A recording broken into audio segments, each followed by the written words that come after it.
नमस्कार, यो news 24 television news 8 मा स्वागत छ। मुलुकमा यति बेला उद्योग व्यवसायदेखि आम नागरिक चरम निराशामा छन्। विदेशी नै युवाहरूको ताती उस्तै छ। निर्माण व्यवसायीहरूले काम पूरा भएको विकास आयोजनाको अहिलेसम्म पनि भुक्तानी पाएका छैनन्। विकास मन्त्रालय अन्तर्गतको निर्माण कार्यको 40 अर्ब भन्दा बढी भुक्तानी बाँकी रहेको व्यवसायीहरू बताइरहेका छन्। सरकारको पुँजीगत खर्चको अवस्था अझै निराशाजनक रहेको छ।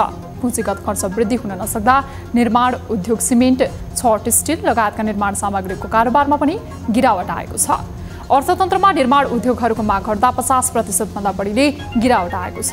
सरकारले देशभित्रका निर्माणजन्य उद्योगहरूलाई सुचारू रूपमा सञ्चालन गर्न सकेको छैन। सर्वसाधारणको क्रय शक्तिमा पनि कमी आएको छ। निजी क्षेत्रका उद्यमी व्यवसायीहरूले कर्जाको माग गर्न सकेका छैनन्।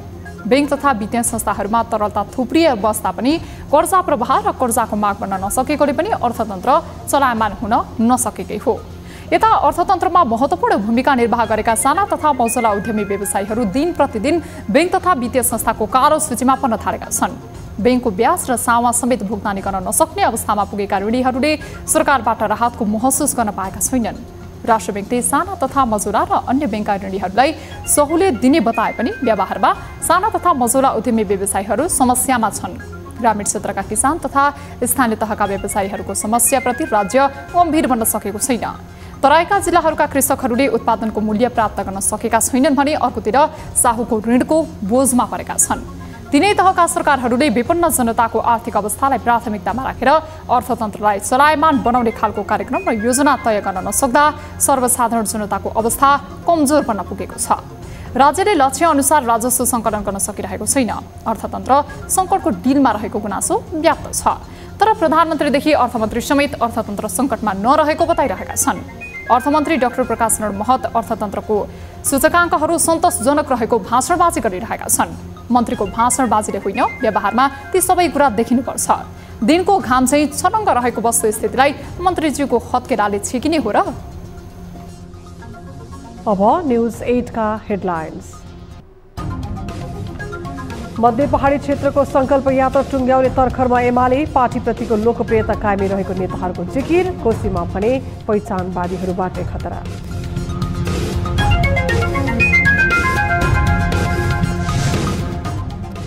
नक्कली भुटानी शरणार्थी मुद्दाका अभियुक्त कांग्रेस नेता बालकृष्ण खाँडलाई उच्च अदालतको आदेशले राहत। धमिलिएको छवि सुधार्न पनि मुस्किल। आइसकेपछि पार्टीभित्र उहाँहरूको प्रभाव एउटा हुन सक्छ, तर आम नागरिकको दृष्टिमा के हुन्छ? चिकित्सा क्षेत्र सुधारका लागि डाक्टर गोविन्द केसीले थाले पुनः 22औं पटक सत्याग्रह। 1 दशकभन्दा बढी समयको आन्दोलनले स्वास्थ्य क्षेत्रमा उल्लेख्य सुधार। निःशुल्क स्वास्थ्य, सुलभ स्वास्थ्यमा समान पहुँच हुनको लागि र सबै हुन विद्यार्थीहरूले, सबै योग्य विद्यार्थीहरूले। रौतहटको चन्द्रपुर नगरपालिकाका वन तथा नदी क्षेत्रमा नदीजन्य वस्तुको अवैध उत्खनन। अधिकार प्राप्त निकायको अनदेखाले तस्करहरूको मनोबल बढ्दै। चाहिएको बेलामा चाहिँ ढुङ्गा नपाउने, तर तस्करहरूले चाहिँ छुपारेर राख्ने। र चितवनको सौराहामा हात्ती तथा पर्यटन महोत्सव गरिँदै हात्ती श्रृङ्गार, वनभोज र डुङ्गा दौड प्रतियोगिता हुने। हात्ती दौड, हात्ती फुटबल र हात्ती पोलो हटाइयो।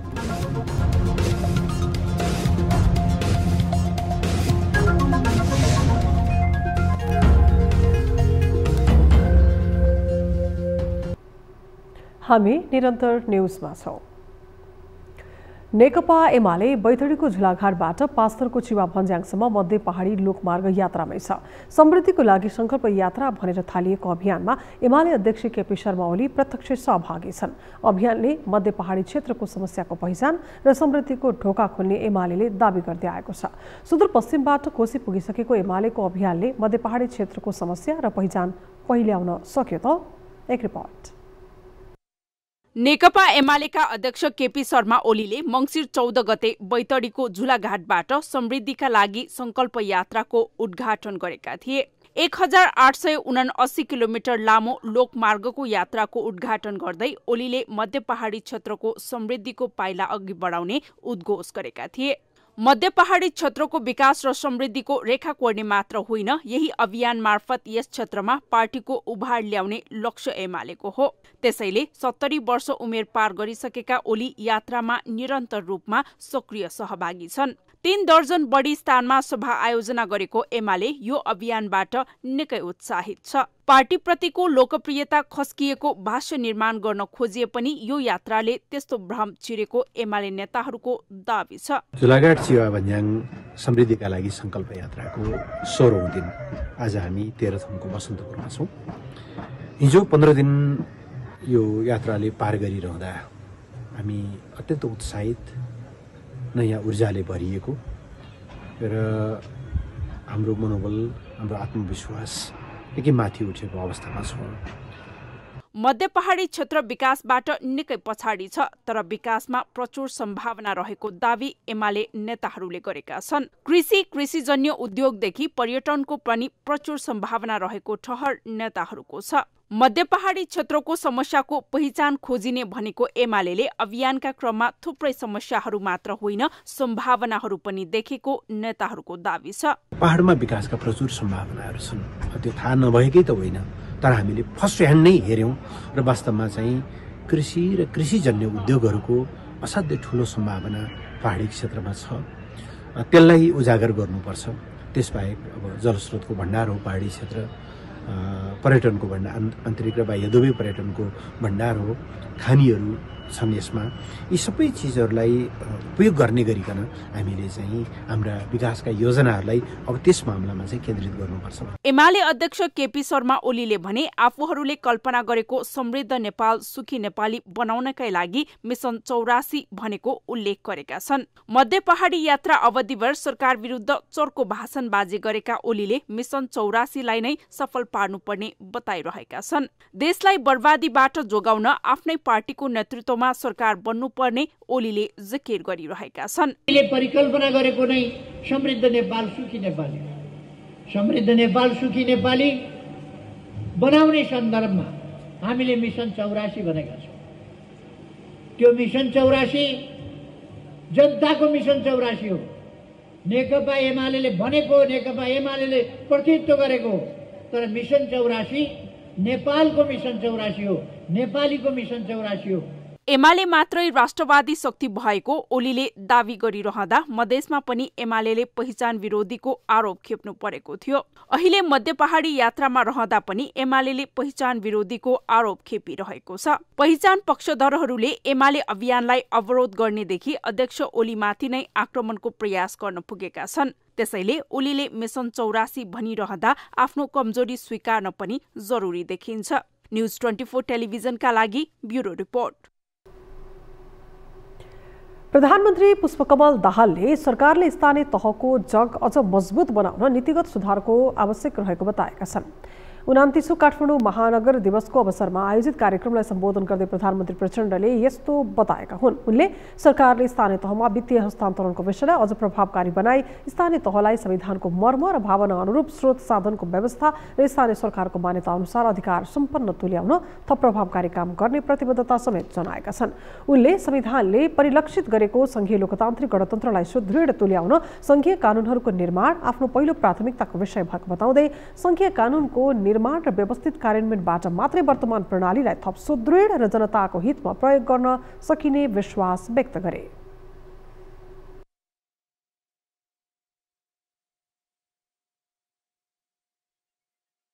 संघीय कानूनको निर्माण र व्यवस्थित कार्यान्वयनबाट मात्रै यो प्रणालीलाई थप सुदृढ र जनताको हितमा सदुपयोग गर्न सकिन्छ भन्ने मेरो गहिरो विश्वास छ। तसर्थ संवैधानिक अभ्यासमा थप परिपक्वता ल्याउन काठमाडौँ महानगरपालिका लगायतका सबै स्थानीय सरकारलाई बलियो बनाउन नेपाल सरकार प्रष्ट र दृढ रहेको जानकारी समेत म यस अवसरमा गराउन चाहन्छु। प्रधानमन्त्री प्रचण्डले पछिल्लो समय काठमाडौँ महानगरपालिकाले गरेका प्रगतिशील कामहरू आफूले गम्भीरतापूर्वक निहालिरहेको बताउँदै महानगरले शहरको सौन्दर्य, शिक्षाको व्यवस्थापन एवं विकास, सार्वजनिक शौचालयहरूको निर्माण र व्यवस्थापन, सांस्कृतिक सम्पदाहरूको संरक्षण, लागु औषध, सुर्ती, चुरोट लगायतका वस्तुमा लगाएको नियमन, छात्रवृत्ति र रोजगारी सृजनाका क्षेत्रमा महत्त्वपूर्ण कदम चालेको बताएका छन्। नक्कली भुटानी शरणार्थी मुद्दाका अभियुक्त पूर्व गृहमन्त्री एवं कांग्रेस नेता बालकृष्ण खाँडले उच्च अदालत पाटनको थरोटीमा छाड्ने आदेशबाट राहत महसुस गरेका छन्। कांग्रेसमा भावी सभापतिकै रूपमा हेरिएका खाँडलाई नक्कली भुटानी शरणार्थी प्रकरणले नराम्रो ठेस भने लागेकै हो। पार्टीमा बलियो संगठन बनाएका खाँडको जेल जीवन र हालको रिहाईले कांग्रेसमा के फरक पार्छ त? हेरौँ यो रिपोर्ट। नेपाली कांग्रेसका नेता बालकृष्ण खाँडलाई नक्कली भुटानी शरणार्थी प्रकरणबाट तत्कालकै लागि सही केही राहत मिलेको छ। यसले कांग्रेस पंक्तिमा केहीलाई हर्षित तुल्याएको छ भने कतिपयको नाक खुम्चिएको छ। खाँडलाई पक्राउ पर्नबाट जोगाउन नसकेका सभापति देउवाले पार्टी जिम्मेवारीबाट भने जोगाएरै राखेका थिए। त्यसबेला आफ्नो पक्षमा उभिन नसक्दा देउवासँग खाँड चिडिएका थिए, तर उनको रिहाईका लागि देउवाले निरन्तर पहल भने गरिरहेकै हुन्। गत 12 मङ्सिरमा रूपन्देही जिल्ला सम्मेलनमा सम्बोधन गर्दै देउवाले खाँडलाई न्याय मिल्ने घोषणा गरेको 3 हप्ता नबित्दै खाँड धरोटीमा छुट्नुले यसमा राजनीतिक प्रभावको आशंका गरिएको छ। देशको उच्चतम तहमा बसेका नेता वा पदाधिकारीले अदालतमा चलेको मुद्दाको बारे नबोल्नुस् भने त्यही कारणले हो। काकताली परे नि हुनसक्छ, सेटिङ गरे नि हुनसक्छ। हेर्नुहोस् त, पूर्व प्रधानमन्त्री शेरबहादुर देउवाज्यूले बोल्नुभयो नि 2 हप्ता अगाडि, 3 हप्ता अगाडि उहाँ छुट्नुहुन्छ भनेर बोलेपछि र अहिले छुटेपछि समस्या भयो नि, मान्छेलाई शङ्का लाग्यो नि। यही गुणका लागि खाँडले देउवासँगको चिसोपन बिर्सन सक्ने कांग्रेस नेताहरूको बुझाइ छ। कोइराला क्याम्प छोडेर देउवा क्याम्पमा प्रवेश गरेपछि खाँडको हर विषयलाई देउवाले सदर गरेका कारण कुनै समय कोइराला क्याम्पमा रहेका खाँड देउवा क्याम्पमा प्रवेश गरेपछि खाँडको हर विषयलाई देउवाले सदर गरेका कारण उनीहरूको सम्बन्ध यति छिटै बिग्रने सम्भावना देखिँदैन। दलको नेतामा खाँडको सहयोग मिल्ने शेखरको आकांक्षालाई यसले तुहाइदिएको छ। तर कांग्रेसमा खाँडको भविष्य के हुन्छ भन्ने चासो धेरैलाई छ। खासगरी अर्को महाधिवेशनसम्म देउवा सभापतिको उम्मेदवार नबन्ने भएसँगै उनलाई सभापतिकै दावेदार मानिन्थ्यो। नक्कली भुटानी शरणार्थी प्रकरणमा मुछिएसँगै उनको यो सम्भावना भने सकिएको दाबी धेरैको छ। नेविसंघ सभापतिदेखि तरुण दल अध्यक्ष हुँदै केन्द्रीय राजनीतिमा उदाएका खाँडको मजबुत सांगठनिक पकडलाई नजरअन्दाज गर्न त सकिँदैन, तर आम जनताको तहमा उनको छवि सदाका लागि धुमिल भइसकेका कारण पार्टीले बचाए पनि जनताले गर्ने मूल्याङ्कनबाट उनी बच्न नसक्ने कतिपयको तर्क छ। नेपाली कांग्रेसभित्र मात्रै सकारात्मक वातावरण निर्माण भएर आम नेपाली नागरिकमा चाहिँ त्यसको प्रभाव के परिरहेको छ, मूल्याङ्कनको विषय चाहिँ त्यो हो। जस्तो उहाँहरू कतिपय अब एमालेकै नेताहरू जेल जानुभयो होइन, अहिले पनि बन्दी हुनुहुन्छ। कतिपय काण्डमा माओवादीका नेताहरू जानुभएको छ कतिपय काण्डमा। त उहाँहरू बाहिर आइसकेपछि पार्टीभित्र उहाँहरूको प्रभाव एउटा हुनसक्छ, तर आम नागरिकको दृष्टिमा के हुन्छ त? मलाई लाग्छ त्यसले उहाँहरूको कान्ति क्षय भएको चाहिँ अवश्य छ। विगत नियाल्दा भ्रष्टाचारका मुद्दा र जेल बसाइपछि कांग्रेसका कुनै पनि नेता पार्टीमा तङ्ग्रिन सकेका छैनन्। कुनै समय नेपाली कांग्रेसमा संगठनका हिसाबले गिरिजाप्रसाद कोइरालापछि शक्तिशाली मानिने पूर्व गृहमन्त्री समेत रहेका खुमबहादुर खड्का जेल बसाइपछि ओह्रालो यात्रामा लागेका थिए। पूर्व उपप्रधानमन्त्री समेत रहेका कुनै बेला तराईमा उपेन्द्र यादवलाई टक्कर दिने विजय गछादार अहिले पार्टीमा शक्तिहीन छन्। पूर्व मन्त्री रहिसकेका चिरञ्जीवी वाग्ले जेल बसाइपछि कमजोर बन्दै गए। यस्तो विगत बोकेको कांग्रेसमा सोही नियति भोगेका बालकृष्ण खाँड पनि पार्टीभित्र र आमजनमा कमजोर बन्ने आकलन गर्न सकिन्छ। न्युज 24 टेलिभिजनका लागि क्यामेरामा महेश्वर केसी र कान्छा डङ्गोलका साथमा टिभी जर्नलिस्ट सुजन चालिसे, काठमाडौँ। वरिष्ठ चिकित्सक डाक्टर गोविन्द केसीले मेडिकल शिक्षा सुधारका लागि आन्दोलन थालेको 1 दशक बढी भइसक्यो। केसीले मेडिकल शिक्षा सुधारको आन्दोलन थालनी गर्दा व्यक्तिहरूको चाङ डरलाग्दो थियो। उनकै निरन्तरताको आन्दोलनले धेरै नै सुधारहरू भएका छन्, तर पनि आम नागरिक मात्र होइन, स्वयं डाक्टर केसी नै अझै पनि सन्तुष्ट हुन सकेका छैनन्। त्यसैले सत्याग्रह पनि छाडेका छैनन्। एक रिपोर्ट। त्रिवी शिक्षण अस्पतालका वरिष्ठ चिकित्सक डाक्टर गोविन्द केसीले मेडिकल शिक्षाको व्यथिति सहन नसकेपछि 1 दशक अघि 2069 असार 21 गते महाराजगञ्ज स्थित शिक्षण अस्पतालमै पहिलो पटक सत्याग्रहको घोषणा गरेका थिए। मेडिकल शिक्षा सुधारका लागि भन्दै पहिलो पटक आमरण अनसन बसेका केसीको साथमा नागरिकहरूले स्वस्फूर्त रूपमा साथ दिए। आफूले उत्पादन गरेका चिकित्सकहरू पनि उनको साथमा उभिए। उनले राखेका माग पूरा गर्ने प्रतिबद्धतापछि 4 दिनमा अनसन तोडियो। त्यस यता उनी 21औं पटकसम्म पनि अनसन बसे। उनको सत्याग्रहबाट मेडिकल शिक्षामा सुधारका संकेतहरू पनि देखिए, तर आम नागरिक चिकित्सा क्षेत्रप्रति सन्तुष्ट हुन सकिरहेका छैनन्। चिकित्सा क्षेत्रको सुधारका लागि 1 दशक बढीको सत्याग्रहबाट पनि स्वयं केसी समेत सन्तुष्ट भएका छैनन्। त्यसैले उनी फेरि पनि सत्याग्रहमै छन्। गोविन्द केसीको अनसन कहिलेदेखि कहिलेसम्म? पहिलो अनसन 2069 असार 21मा सुरु गरी 4 दिनमा स्थगन। दोस्रो अनसन 2069 साउन 27 गतेदेखि 6 दिनमा तोडियो। तेस्रो अनसन 2070 पुस 27 गतेदेखिको 10 दिनसम्म चल्यो। चौथो अनसन 2070 माघ 27 गतेदेखि 8 दिनसम्म कायम। पाँचौं अनसन 2071 फागुन 8 देखि 12 दिनसम्म। छैटौं अनसन 2072 भदौ 7 देखि 14 दिनसम्म। सातौं अनसन 2072 असोज 2 गतेदेखि 12 दिनसम्म कायम।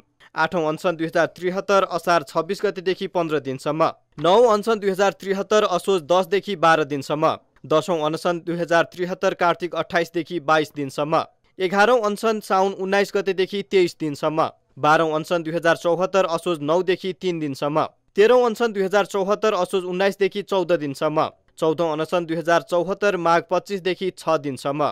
15औं अनसन 2075 साउन 14 देखि 27 दिनसम्म कायम।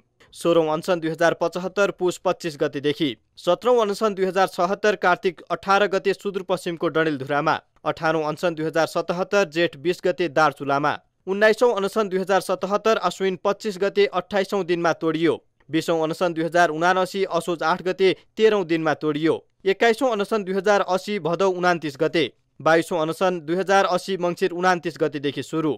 आइओएम को डिन बन्न राजनीतिक आशीर्वाद अनिवार्य रहँदा डाक्टर केसीले वरिष्ठताको आधारमा डिन नियुक्त गर्नुपर्ने माग अघि सारेर पहिलो अनसन बसेका थिए। उनकै सत्याग्रहले राजनीतिक दलका नेताहरूलाई पनि थर्कायो।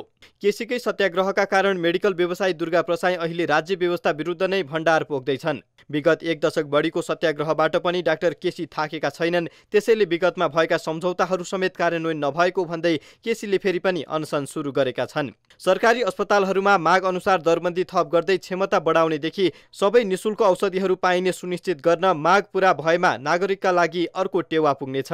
न्युज 24 टेलिभिजनका लागि ब्युरो रिपोर्ट। हामी निरन्तर न्युजमा छौं।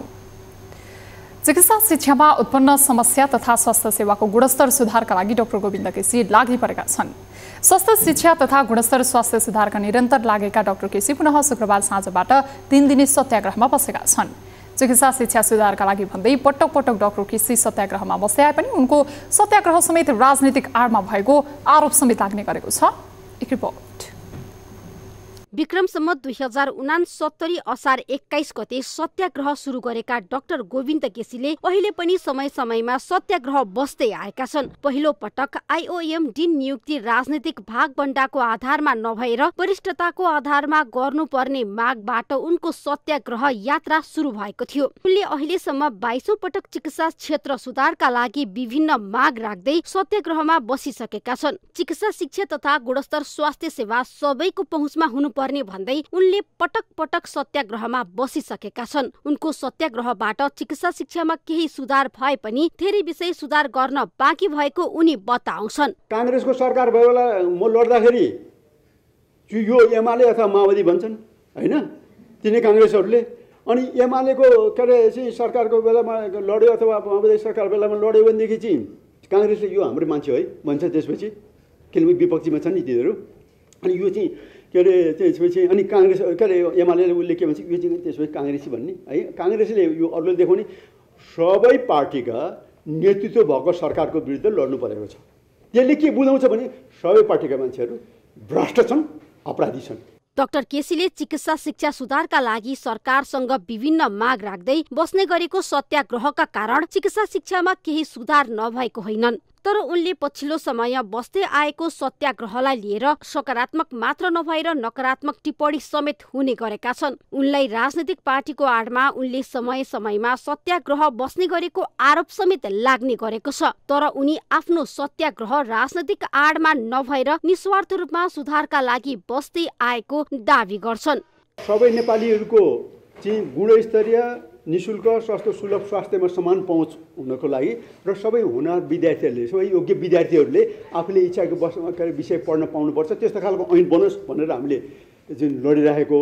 अनि पछि गएर चाहिँ धेरैचोटि लडिसकेपछि कति भयो र 5 वर्ष अगाडि ऐन बन्यो।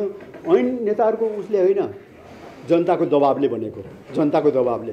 तर डाक्टर गोविन्द केसीले सुधारका लागि भन्दै समय समयमा बस्ने सत्याग्रहको खासै औचित्य नभएको जनस्वास्थ्यविद बताउँछन्। व्यापारीकरण रोक्नको निम्ति सायद एउटा बलियो एउटा त्यो प्रकारको एडभोकेसी गर्ने जमात होइन, एक्टिभिस्टहरूको जमात बनाएर यो प्रकारको एकाडेमिक डिस्कसनहरू गर्न सकिन्छ होइन, डिस्कसन गरेर डायलग गर्न सकिन्छ, पत्रकार सम्मेलन गर्न सकिन्छ होइन। विभिन्न माध्यमले सरकारलाई दबाब दिने र यो विषयलाई उनीहरूलाई बुझाउने, सुझाउने र निर्णयको कुराहरू, नीति के अरे परिवर्तन गर्ने कुरामा के अरे उनीहरूलाई परिवर्तन गर्न सकिन्छ जस्तो लाग्छ। पछिल्लो समय चिकित्सा शिक्षा तथा स्वास्थ्य संस्थामा समेत राजनीतिक गन्ध प्रष्टि आउन थालेको छ। राजनीतिक माफियाहरूको अड्डा बनेकै कारण स्वास्थ्य जस्तो संवेदनशील क्षेत्र खस्कदो अवस्थामा पुगेको तथ्यलाई नकार्न सकिन्न, जसका लागि स्वास्थ्य सेवा तथा शिक्षा क्षेत्रमा मौलाएको व्यापारीकरण र पदीय दुरुपयोग विरुद्धको डाक्टर केसीको सत्याग्रहलाई सकारात्मक रूपमा लिन सक्ने कतिपयको तर्क छ। न्यूज 24 टेलिभिजनका लागि क्यामेरामा प्रभात थापाको साथमा टिभी जर्नलिस्ट त्रिगुडा भट्टराई बस्नेत, काठमाडौँ। स्वास्थ्य शिक्षा तथा गुणस्तर स्वास्थ्य सुधारमा निरन्तर लागेका डाक्टर केसी पुनः आज साँझबाट 3 दिने सत्याग्रहमा बसेका छन्। आफूसँगको पटक पटकको सहमति कार्यान्वयन नभएको भन्दै डाक्टर केसीको 22औं पटक सत्याग्रहमा बसेका हुन्। धनगढीको गेटामा सत्याग्रह सुरु गरेका केसीको सत्याग्रहको विषयमा कुराकानी गर्न हाम्रो यति बेला प्रत्यक्ष टेलिफोन सम्पर्कमा हुनुहुन्छ डाक्टर केसीका सहयोगी तथा अभियन्ता जीवन छेत्री। छेत्रीज्यू, यहाँलाई स्वागत छ न्यूज 8 मा। हजुर, धन्यवाद। अब यति बेला डाक्टर गोविन्द केसी फेरि अनसन बस्नु भएछ होइन, यति बेला अहिले नै डाक्टर केसी चाहिँ यो सत्याग्रहमा बस्नुको कारण चाहिँ के होला, के आवश्यकता पर्यो उहाँलाई अहिले नै सत्याग्रहमा बस्नुको? त्यसको मुख्य कारण चाहिँ मेरो विचारमा जुन सरकारले योभन्दा अगाडि बारम्बार सम्झौता गरिसकेको कुराहरू पनि कार्यान्वयन गर्न एकदमै ढिलासुस्ती गरेको छ अथवा गरेको छैन। खास गरी नीतिगत सुधारको मागहरू जुन उहाँले राख्नु भएको थियो र योभन्दा अगाडि यो विश्वविद्यालयहरूमा पदाधिकारीहरू नियुक्त गर्ने मापदण्ड सहितको कानुन ल्याउने भनेर एउटा प्रमुख सम्झौताको बुँदा थियो भने, त्यसै गरिकन चिकित्सा शिक्षा ऐन 2075 सालमा आउँदाखेरि चाहिँ 2080 सम्म प्रत्येक प्रदेशमा कम्तीमा एउटा सरकारी मेडिकल कलेज पुर्याउने भनेर चाहिँ ऐनमै लेखिएर आएको थियो। तर 2080 साल सकिन लाग्दाखेरि पनि अझै 3वटा प्रदेशमा त्यो काम हुन बाँकी छ। अनि त्यो लगायत जुन यो हाम्रो के अरे मेडिकल शिक्षाको सुधार र स्वास्थ्य सेवाको न्यायोचित वितरणको जुन मागहरू उहाँले पहिलेदेखि राख्दै आउनु भएको, त्यसमा फेरि एकचोटि झकझकाउन र त्यो स्मरण गराउन चाहिँ अहिले सत्याग्रह गर्नु भएको जस्तो मैले बुझेको छु। अब सरकारसँग सहमति भएका कृषिका मागहरू चाहिँ कतिको अहिलेसम्म चाहिँ पुरा भएको देख्न सकिन्छ? त्यसमा केही मागहरू पक्कै पनि पुरा भएका छन् र उपलब्धिहरू संस्थागत पनि भएका छन्। जस्तो उदाहरण यहाँलाई दिनु पर्दाखेरि यो के अरे देशमा नियमनको लागि बलियो निकाय चाहियो चिकित्सा शिक्षाको लागि भनेर उहाँले 2069 सालदेखि माग उठाउँदै आउनु भएको हो। त्यसको 2075 सालमा आएर बल्ल त्यो चिकित्सा शिक्षा ऐन आउन सफल भयो। त्यस पछाडि आयोग बन्यो। चिकित्सा शिक्षा आयोगले अहिलेसम्म त्यो कामहरू सम्पन्न गरिरहेको छ र खास गरी जुन यो नियमनको काम हो त्यसमा त्यस्ता केही उपलब्धिहरू छन्। त्यसै गरिकन हाम्रो के यो मेडिकल विद्यार्थीहरू योभन्दा अगाडि त्यो मोलमलाइको आधारमा विद्यार्थीहरू भर्ना हुने गरेकोमा मेरिट लागू भएको छ। शुल्क चाहिँ झन्डै 1 करोड हाराहारी पुगिसकेको एमबीबीएसको शुल्क चाहिँ अहिले पनि 50 लाखको हाराहारीमा छ र त्यो चाहिँ 74-75 सालतिर त्यतिखेर 1 करोडबाट एकैचोटि 38देखि 40 लाखमा घटेको थियो। त्यो लगायत जुन त्यो मेडिकल शिक्षामा विद्यार्थीहरूले तिर्नुपर्ने शुल्क कम हुनेदेखि लिएर यस बीचमा यो स्वास्थ्य सेवाको विकेन्द्रीकरण पनि भन्नुहुन्छ भने कडानीमा स्वास्थ्य विज्ञान प्रतिष्ठान खुलेर जुम्ला जस्तो ठाउँमा एमबीबीएस पढाउनु पनि सरकारले सुरु गर्यो। अनि यस्ता केही उपलब्धिहरू पक्कै पनि भएका छन्। तर पनि खास गरिकन जुन यो नीतिगत सुधारको र जुन यो सार्वजनिक संस्थाहरूको जुन स्वायत्तता फर्काउने र यसमा दलीय भागभण्डा कम गर्नको लागि कानुनी व्यवस्था गर भन्नुभएको, त्यो दिशामा चाहिँ गर्न धेरै काम बाँकी भएको हुनाले त्यसलाई सम्झाउन यसपालि फेरि सत्याग्रह बस्नु भएको छ।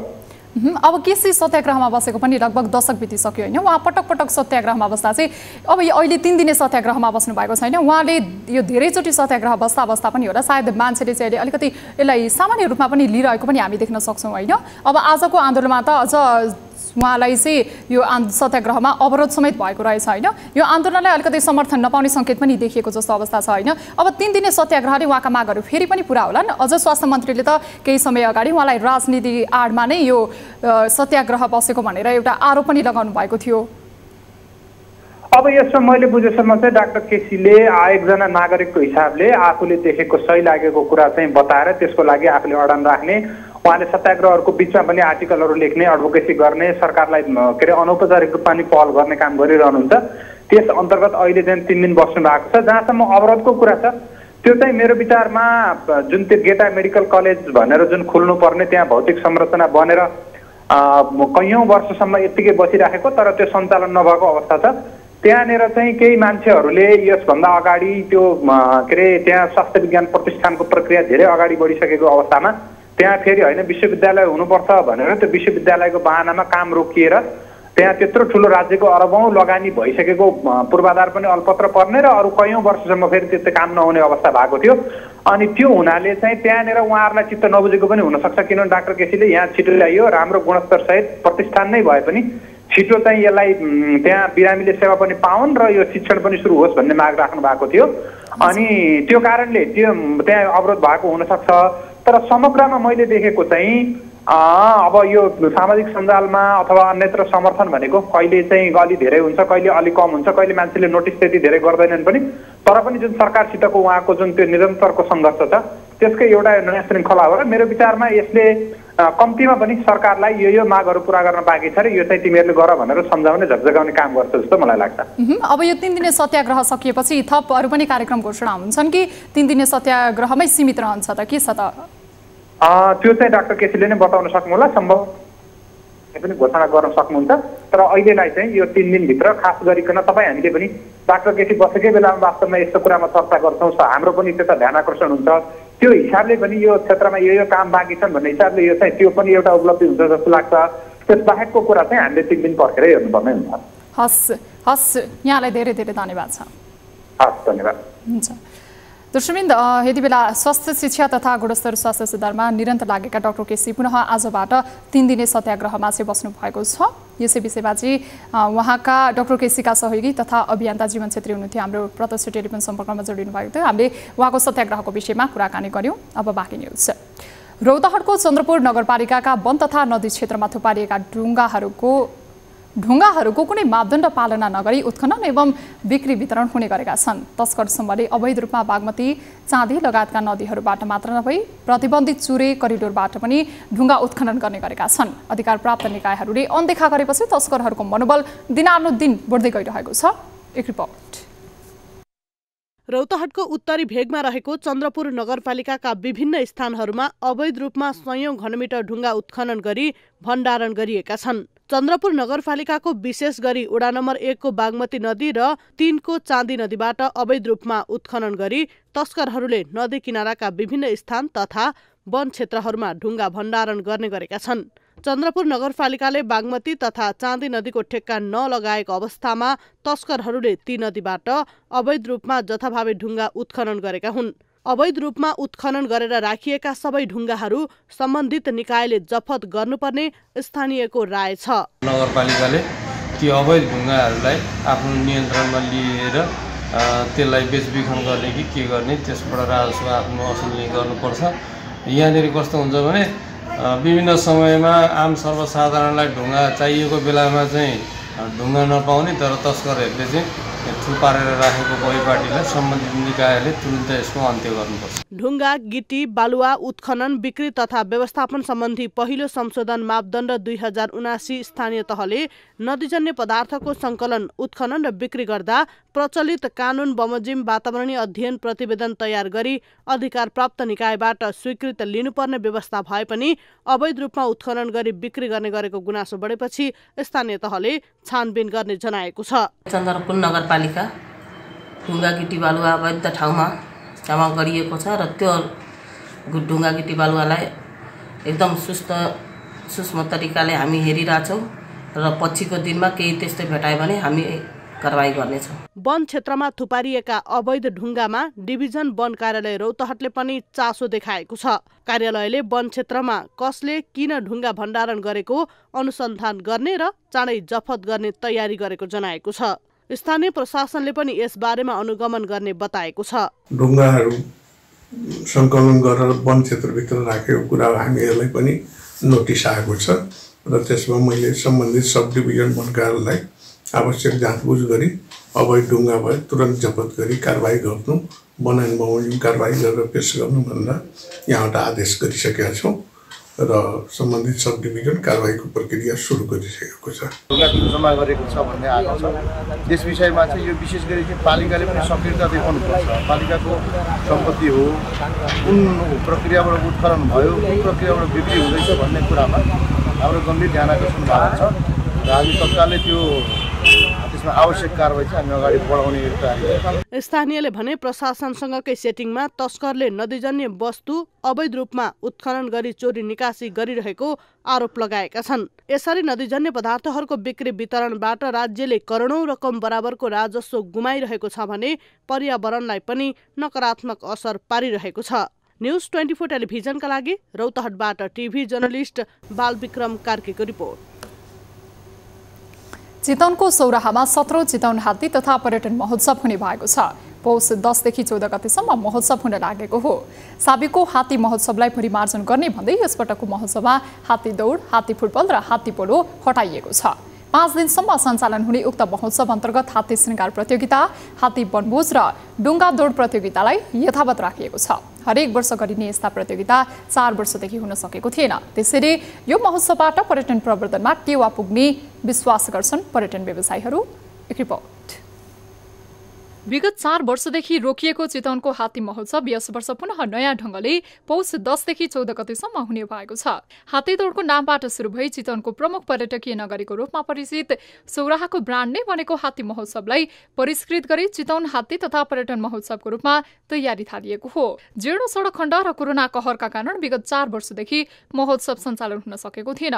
4 वर्षदेखि रोकिएको चितवन हात्ती महोत्सवलाई केही परिमार्जन गरी 17औं संस्करण सुरु गर्न लागि हो। अधिकार कर्मीहरूले प्रश्न उठाउन थालेपछि महोत्सवमा हात्ती दौड, हात्ती फुटबल र हात्ती पोलो हटाइएको छ। 5 दिनसम्म सञ्चालन हुने उक्त महोत्सव अन्तर्गत हात्ती श्रृङ्गार प्रतियोगिता, हात्ती वनभोज र डुङ्गा दौड प्रतियोगितालाई यथावत राखिएको छ। महोत्सवमा चितवनको पर्यटनको सम्भावना र चुनौती बारेमा अन्तर्क्रिया हुनेछन् भने हात्तीको दिनचर्या बारे जानकारी तथा स्वदेशी एवं विदेशी ट्राभल एजेन्सीहरूसँग B2B कार्यक्रम गरिनेछ।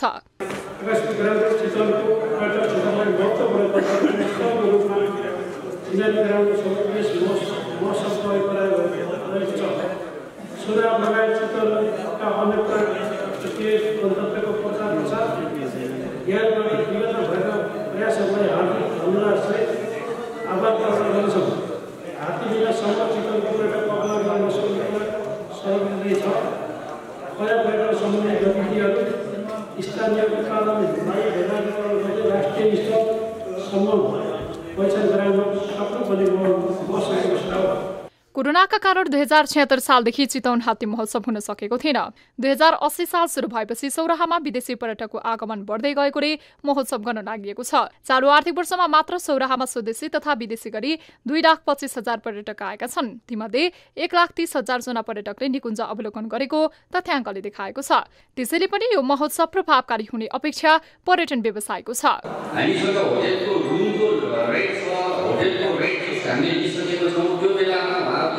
आजको रेटभन्दा बढी लिनुभयो भने पक्कै पनि उहाँलाई कारबाही गर्छु र यो पत्रकार बन्धुहरूले पनि हेर्न सक्नुहुन्छ। यो सोसियल मिडियामा यो बुकिङ.com, अगोडा, एक्सपिडियामा सबैले आफ्नो रेट हालिरहनु भएको छ। त्यसमा 15% कमिसन हामीले त्यो एजेन्टहरूलाई दिनुपर्छ भने त्यो 15% चाहिँ अहिले हामीले डाइरेक्ट आउने क्लाइन्ट्सलाई चाहिँ छोड दिने भन्ने हाम्रो भएको छ।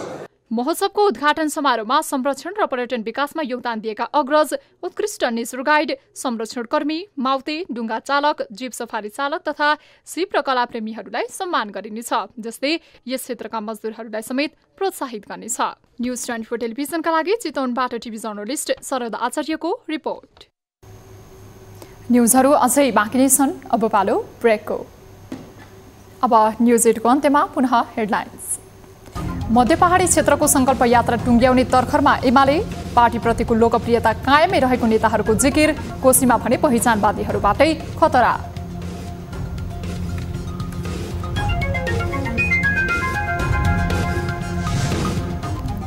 नक्कली भुटानी शरणार्थी मुद्दाका अभियुक्त कांग्रेस नेता बालकृष्ण खाँडलाई उच्च अदालतको आदेशले राहत, धमिलिएको छवि सुधार्न भने मुस्किल। उहाँहरू बाहिर आइसकेपछि पार्टीभित्र उहाँहरूको प्रभाव एउटा हुनसक्छ, तर आम नागरिकको दृष्टिमा के हुन्छ?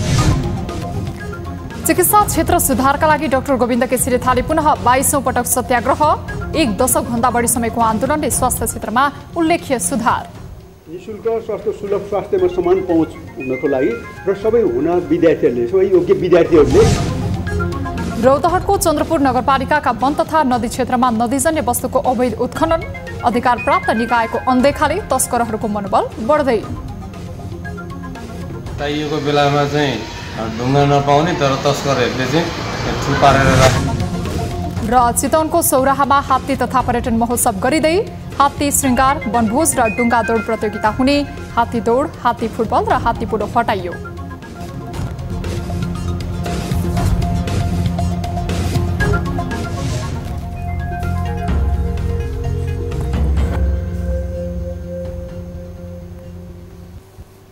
न्यूज 8 अहिलेलाई यति नै जाँदा जाँदै ताली र गालीका लागि हामीले सोधेको प्रश्न संसदीय दलको नेताबाट शेरबहादुर देउवालाई हटाएर शेखर कोइरालालाई राख्नुपर्छ भनेर गगन थापाले गरेको प्रस्ताव सान्दर्भिक छ भन्नेले तालीमा र छैन भन्नेले गालीमा हाम्रो पात्रोको एप्लिकेसनमा गई भोट गर्न सक्नुहुनेछ।